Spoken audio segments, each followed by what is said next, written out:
দখল আর দূষণে ঝালকাঠি পৌরসভার ৭টি খাল এখন মৃতপ্রায়। শহরবাসীর ময়লা আবর্জনার ভাগাড়ে পরিণত হওয়ার পাশাপাশি প্রভাবশালীরা একটু একটু করে দখল করে নিয়েছে খালগুলোর বিশাল অংশ।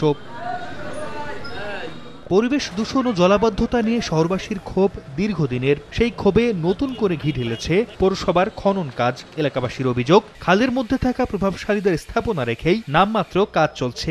এছাড়া সীমানা নির্ধারণ না করেই খনন কাজ, টেন্ডারে অংশ নিয়ে একমাত্র ঠিকাদার প্রতিষ্ঠানকে কাজ দেয়া, ধীরগতি ও রাস্তার পাশে ময়লা ফেলে রেখে জনভোগান্তি নিয়েও ক্ষুব্ধ স্থানীয়রা। 18 দিন ধরে বন্ধ রয়েছে, কারা আমাকে অনেক দুর্ভোগ হইতে আছে আর কি। যে সমস্ত প্রভাবশালীরা এই খালের উপরে বিল্ডিং বানাই রাখছে, ঘর বানাই রাখছে, তাদেরকে এখান থেকে অপসারণ করা দরকার। তবে এসব অভিযোগ অস্বীকার করে পৌর কর্তৃপক্ষের দাবি, নিয়ম মেনে সবশেষ বিএস জরিপ অনুযায়ী খাল খননের কাজ চলছে। 6 ফিট আমরা খাল কাটছি, কাজটি যথাযথভাবে হচ্ছে। গত 12 নভেম্বর পৌরসভার নিজ অর্থায়নে 1,33,11,800 টাকা ব্যয়ে শহরের 7টি খাল খননের কাজ শুরু হয়। সময় সংবাদ, ঝালকাঠি।